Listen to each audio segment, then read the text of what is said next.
a great race. I got out really hard. I was expecting to obviously be pretty high up in the field after the first 200. I was surprised at how close I was to the Chinese on the top bend. Coming off the top bend into the straight, I kind of had a little glance around and thought, wow, I could maybe do something here. I could maybe be there.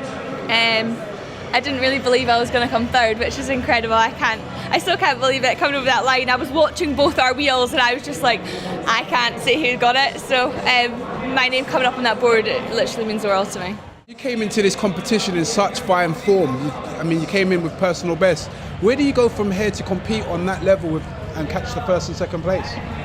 Yeah, I've still got so much more to give, and I know I do. I know I can go faster this season, and I know that I can train hard over the winter, and I know I'll come out faster next year. I train hard because I love what I do. I've got to come out every morning, even if it's raining in lovely Scotland. I go out because I love what I do. I love my sport, and I want to get better, and I want to get faster, and one day I want to be the best in the world. So, I'm still learning so much on the technical, the pushing, the chair. I'm still learning so much. I've only been doing it for 4 years. I've got so much still to learn and hopefully get a lot faster. I don't think a lot of people know you do the 100 metres, the 200 metres, the 400 metres, the 800 metres. Which one's your best event?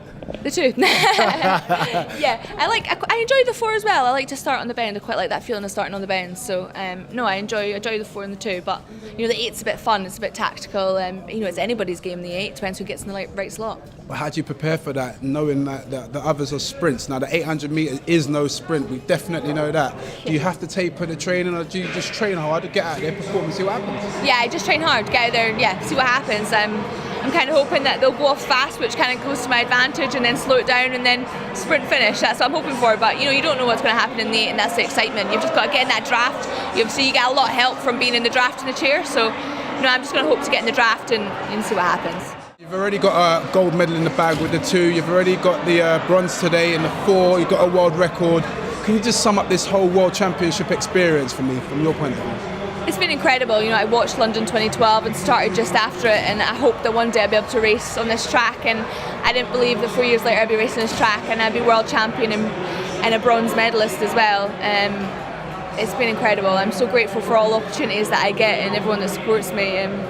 I just love what I do and hope I can carry on for as long as possible. Do you know what was amazing to me? When I read your story, it was one that really, really touched me.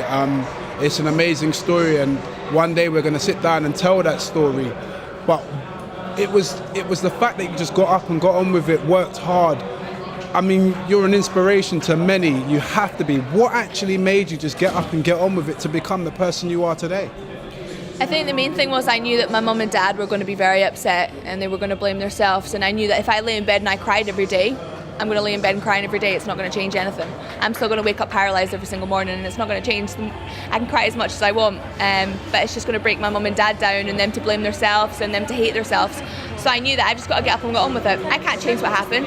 I can hope and pray and wish it didn't happen, but at the end of the day, I'm paralysed every morning when I wake up, and I've just got to make the best out of it. And I have an incredible life. I have an absolutely incredible life. I travel the world. I get paid to do what I love doing.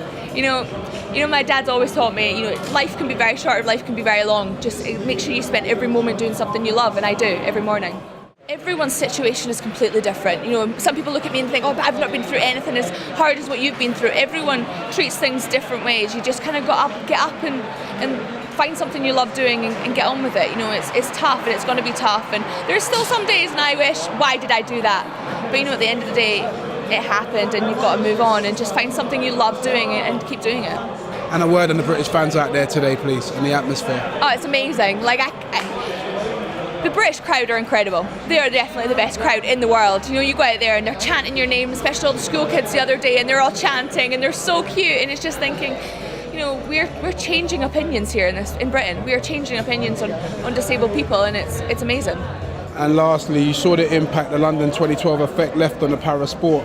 How do you think London 2017 can build on that? I think the biggest thing is obviously TV coverage of para sport needs to be upped. You need more people watching it, more people to watch it than accept it. I think schools should be, it should be something that schools kids are taught is disability, because I knew nothing about disability sport. I knew nothing about I'd never met anyone in a wheelchair before my accident. It should be something that's taught. It shouldn't be something that kids are hushed. Don't ask, don't look, don't stare. Staring's good. It's curiosity. Curiosity is a great thing. People just need the questions they want answered, and you know, I think that that's what we need to do, is answer people's questions about disability, what we can and what we can't do, and just get as many people into para sport as possible.